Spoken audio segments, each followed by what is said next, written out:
You thought it was about space. You really believed she needed air to breathe, time to think, distance to sort herself out.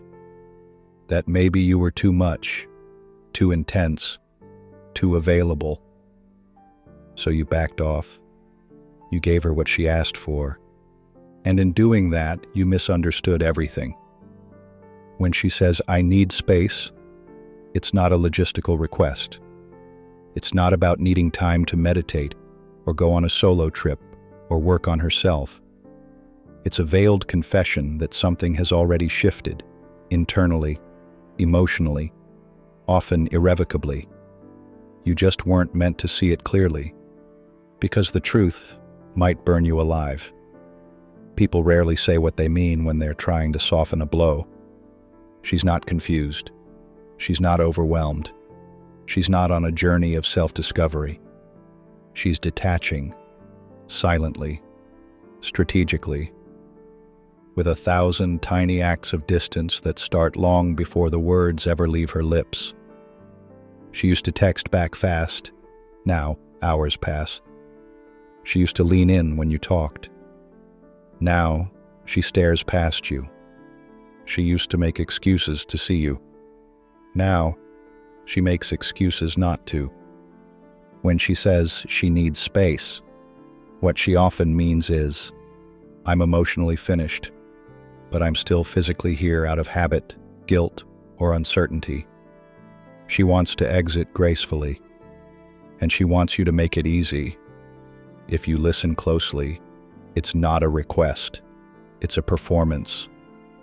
She's planting the idea in your head that something's wrong with you, or with the timing, or with the dynamic, anything but her own disinterest. Because saying, "I don't want this anymore" sounds cold. Saying, "I need space" sounds noble. So you rack your brain, dissecting every detail. Was it something you said? Did you love too hard? Did you stop being mysterious enough? But none of that is what matters now, because the story's already over in her head. You just didn't get the final page yet. Schopenhauer once said that most of our pain comes from our attachment to others, and here you are, trying to solve pain with more attachment. You chase, you check in, you play it cool, you oscillate between radio silence and emotional flooding. But deep down, you know this isn't about space. It's about erosion, the slow, silent crumbling of a connection that once felt unbreakable. Here's something you've probably never said out loud. You knew this moment was coming. You saw it in her eyes weeks ago, in the way she stopped laughing at your jokes, in the way she pulled her body away from yours in bed, in the way she began looking at her phone like it was more interesting than you. And yet, you hoped. Because men don't like to surrender unless they have to. They try to fix. They try to protect what they've invested in. They believe love is a battle that can be won with more effort. But love, real love, is never sustained through effort alone. It lives in reciprocity. It breathes in the shared oxygen of mutual desire. And when one person starts gasping for space, it means the air between you has already turned thin. You're not alone in this. Every man who's loved deeply has faced this moment, where affection turns into analysis, and closeness becomes a threat. You start walking on eggshells. You stop being yourself. You become a version of you that's calibrated to not lose her. But let me tell you something hard. Something most people won't say. The moment you start editing yourself to keep someone, you've already lost them. Because connection can't be negotiated. If she needs space, and you give it hoping she'll return, you're not giving space. You're setting a trap. And she'll feel that. People can smell emotional bait. If you're still with me, it means you've been here before.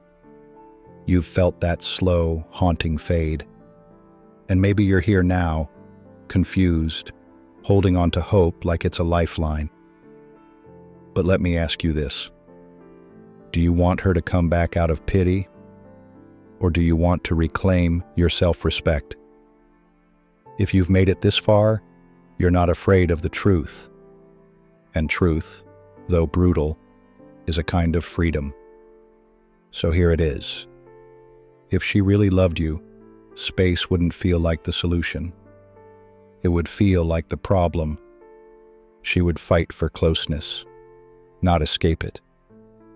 Do you see it now? She's not asking you to wait.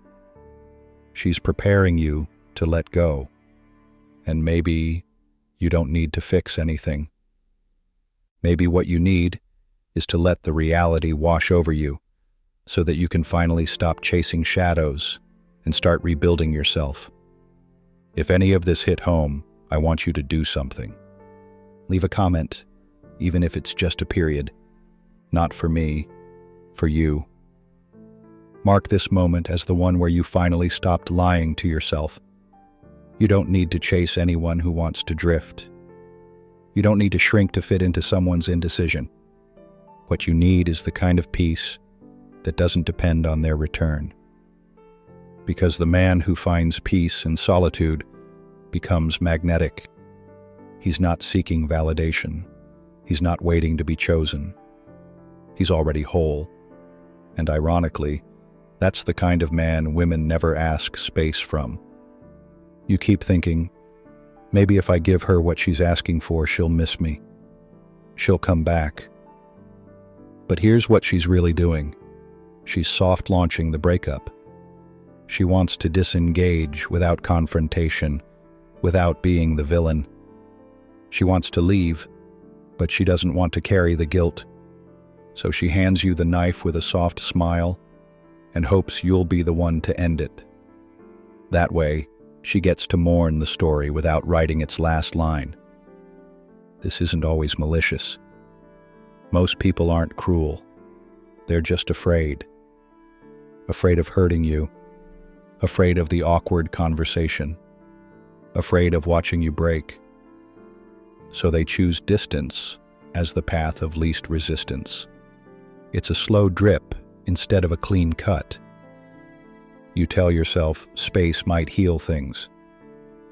But when someone asks for distance, they're not hoping to get closer. They're hoping the distance makes the disconnection feel more natural, more justifiable. They're rehearsing life without you in it. And while you sit there counting the hours, rereading old texts, replaying every kiss, she's not sitting in the same pain.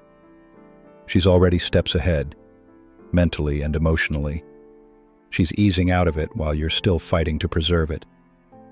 It's not your fault that you care. You were never wrong for loving fully, for showing up, for investing. But where men go wrong is when they tie their worth to a woman's changing desire. You think if she drifts, it must mean you failed. But her detachment isn't always a reflection of your flaws. Sometimes it's just her own restlessness, her own search for novelty, drama, or emotional escape. Schopenhauer spoke of the endless striving of the human will, how satisfaction is temporary and desire renews endlessly. She may have gotten what she thought she wanted, your love, your attention, your presence. But the moment she had it, the moment it became predictable, the will turned elsewhere. Not because you failed, but because many people don't know how to sit still with peace. They crave the chaos of uncertainty. And when things become too stable, they sabotage.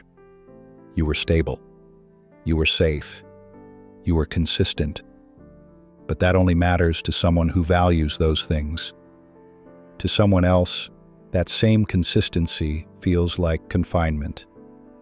They say, I need space, because they don't have the courage to say, I'm bored, or I'm no longer excited, or I don't feel the high anymore. And yet, that high was never going to last. Every relationship has a moment where the spark settles into something quieter, something more sustainable. But for those addicted to intensity, peace feels like emptiness. And instead of working through it, they leave.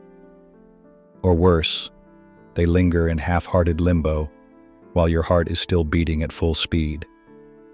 Here's the truth most won't say out loud. She might come back. She might even say she missed you. But you need to ask yourself, did she come back out of love or out of loneliness? Was it genuine or was it convenient? And what about you? Will you be ready to accept someone who let go of you once when it was easier for them? Because you deserve someone who doesn't flinch at your intensity. Someone who doesn't run when things get real. Someone who doesn't weaponize ambiguity as a way to avoid uncomfortable truths. It's time you stop obsessing over what she meant and start asking what you need. Not what you need from her, but from yourself. Because if this experience teaches you anything, let it teach you this. The most dangerous thing a man can do is abandon his center to orbit someone else's emotions. You're not meant to be caught in the gravitational pull of her indecision. You're not meant to wait in silence, checking your phone, hoping she remembers the way you made her feel, because you already know how she made you feel. And that's the only clarity you need. Maybe you needed this heartbreak, not because it's fair or deserved, but because it woke something up in you. It cracked you open. And in that crack, you can finally see what you were blind to before. You were loving someone who was slowly slipping away, and you thought holding tighter would bring them back. But sometimes, letting go is the most powerful thing you can do. Because it tells the universe and yourself that you know your value. If you're still listening, I want to say something real.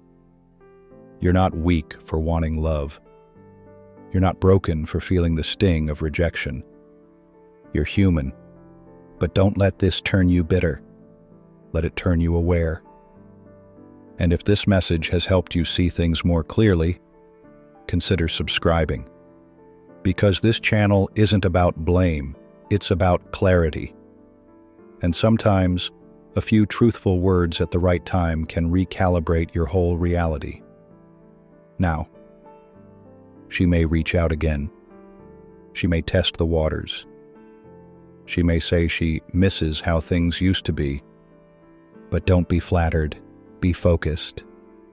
Because what matters now isn't what she says, but what she shows. And even more than that, what you choose. You get to decide what kind of man you'll be after this. Will you be the one who keeps chasing closeness from those who fear intimacy? Or will you become the man who builds a life so full, so grounded, that anyone who steps into it either rises with you or gets left behind? You've bent enough. You've waited enough. Now stand up. And when she says, "I need space," let her have it. Not because you're weak, not because you're hoping she'll come back, but because you've realized something far more important. You needed space too. Space to grow. Space to see clearly. Space to finally become a man who never again confuses silence with love, distance with mystery, or detachment with depth. And now, in the silence she left behind, something unexpected starts to emerge. Clarity. You stop trying to decode her words, her pauses, her emotional inconsistencies. You stop chasing the version of her that only existed in your imagination. You stop fighting for a future that she quietly buried weeks ago. And instead, you begin facing the only question that matters now. What did all this teach you about you? You thought love was about proving your loyalty, about showing you could endure the distance, the uncertainty, the pullbacks. But now you see what it really is. Love, when it's real, doesn't ask you to abandon your dignity. It doesn't ask you to wait outside like a child locked out of his own home, hoping to be let back in. Love is presence, not punishment. And her needing space, it was a silent punishment. One without words, without closure, without honesty. But you're done decoding half-truths. You start remembering the things you neglected. Your time, your boundaries, your peace. You start noticing how much of yourself you lost trying to be enough for someone who never really told you what enough even meant. That's how they get you, isn't it? They keep the goalposts moving so you stay chasing. One day it's, I love how open you are. The next, it's, you're too much. One day it's, I need you. The next, it's, I need space. And you're left in the wreckage, thinking it's your fault the weather changed. It wasn't. And you don't need to get angry to move on. You don't need to hate her. You don't need to vilify. But you do need to accept this one bitter truth. You were always there. She wasn't.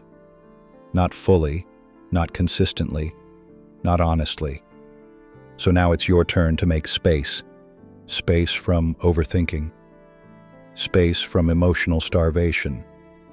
Space from being someone's backup plan, their comfort zone, their occasional emotional distraction. Because when someone truly wants you, they don't play hide and seek with your sanity. They choose you, clearly, consistently, and without needing space as a filter for emotional ambiguity. And you'll notice something as you start choosing yourself. You become calmer. You stop reacting to her silences. You stop waiting for messages that never come. You stop scanning every interaction for hidden meanings. You realize love shouldn't feel like a code you need to crack. It should feel like a place you can finally rest. There's a version of you, somewhere down the road, who won't flinch at this memory. He'll remember the lesson, but he won't carry the wound. He'll remember the space she asked for, and thank her for it. Because in giving you that space, she unknowingly gave you the room to rebuild. Not rebuild for someone else, not to prove anything, but to reclaim the parts of you that were always worthy, even when she couldn't see it. And one day, when another woman comes along, one who doesn't need space as a way to mask her fears, you'll feel the difference instantly. She won't disappear when things get real. She won't punish you with silence or test your devotion with distance. She'll stay, and you won't have to fight for her presence. But that version of her only meets the version of you who healed, not the one who still waits by the door hoping for footsteps that don't come. So if you're standing in the quiet right now, no texts, no explanations, just the echo of I need space, use it. Use the silence to rebuild your voice. Use the distance to reconnect with your own mind. Use the rejection to remember your own value. And when she eventually returns, as some do, don't greet her with desperation. Don't hand her the keys to a heart she didn't guard. Look her in the eyes and say, "Thank you for showing me what I no longer accept." Because that's what strength looks like. Not bitterness, not revenge, just clarity. And if you felt seen in this moment, leave a comment. Even just a single word. Let it be a mark in your timeline, a signpost, the point where you started choosing you. Because the man who learns to walk away from emotional ambiguity becomes dangerous, not to others, but to his own former limitations. He becomes grounded, clear, unshakable. He no longer fears being alone, because he knows that solitude is never worse than the loneliness of begging for crumbs in a room where he used to be celebrated. There's peace waiting on the other side of letting go. Not the kind of peace that comes from distraction or rebound relationships, but the kind of peace that only arrives when you stop chasing answers from people who only ever gave you riddles. So breathe. Let her have the space. And while she floats in her uncertainty, you walk toward certainty, yours. Because the truth is, when she said she needed space, what she really meant was, I need you to let me go, so I don't have to feel guilty for leaving. And now, you've done just that. If you stayed with me through this journey, thank you. Not for the watch time, but for your courage to face what most people numb. And if this gave you something real, subscribe. Not because I asked, but because you need more of this.